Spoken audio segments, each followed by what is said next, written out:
Hey, what's up everybody? Thanks for taking the time to check out this video. For those of you watching who may not already know me, my name is Pete Pagano and I make a living as both a general contractor and a furniture builder. Now normally when I'm taking on a project, I do a pretty good job of, that's not accurate. I do an okay job, that's not accurate either. I do an adequate job of photographing either the project or my work, and I'll take a picture or two during the job and a picture or two when it's complete, and I'll put those pictures on Instagram or Facebook or my website, things like that. But I was recently asked by a client on the furniture side to take on a pretty good sized and pretty unique table build.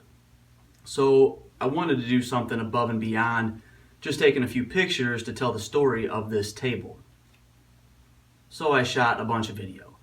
Now I didn't get the very beginning of the job because at that point I had not yet decided to film the build, and I didn't get the tail end of the job because I was a little bit pressed for time.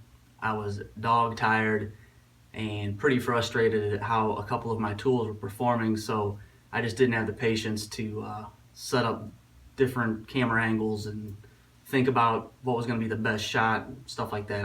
I needed to get some work done. So I have like the middle 95%. So I've got most of it.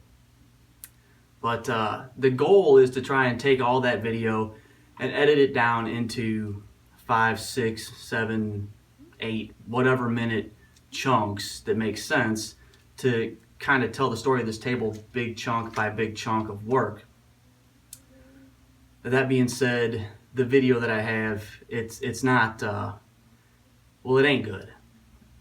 I'm not a videographer. Shooting video is not in my wheelhouse. I don't even have a camera that isn't also a telephone, or primarily a telephone with a really cracked screen. So a lot of the shots, you'll see like my hands are in the way, or there's a lot of shots where maybe I got my ass facing the camera and you can't see what's going on. Throughout the whole film, this is the background, right? This kind of fiasco of a workshop. But I've got a lot of video, and I'm gonna do the best I can with what I have to put together some decently entertaining videos to tell the story of how this table came to be. So with all that said, hope you enjoy the videos. Thanks for watching. The first step in this project was coming up with the design the clients were going to be happy with. The clients knew they wanted a trestle table, but above and beyond that, they were open to whatever suggestions and ideas I might have. I started the process by sending them pictures of as many different trestle tables and trestle table styles as I could find on the internet, and the clients picked out what they liked the best. Of course, the one table they really liked was the one table I couldn't find any actual dimensions or specs for, so I had to draw up my own set of plans. This is what I came up with. Big, bulky trestle frames on either end with a simple stretcher connecting one trestle to the other.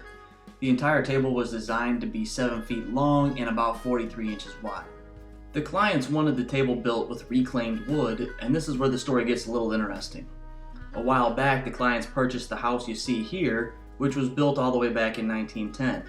They had this house torn down and a new one built in its place, but before the demolition dust had settled, the clients had gone in and actually salvaged a handful of floor joists from the original house. The idea was to use the floor joists from the old house to build the top of the trestle table and give a part of that old house a chance to live on inside the new one that replaced it. Unfortunately, I don't have a lot of real good pics of the floor joists before I started working on them, but they were loaded with saw blade marks, nail holes, old knob and tube stuff, and big holes where more modern electric had been run through the house at some point. Luckily, the clients were all about highlighting these imperfections and not trying to hide or work around them. There wasn't enough reclaimed material from the 1910 house to build anything other than the tabletop, so I had to go to Junk, a salvage business run out of the old Lemp Brewery, to pick up the rest of the reclaimed 2x4s and 2x10s I'd need to complete the project.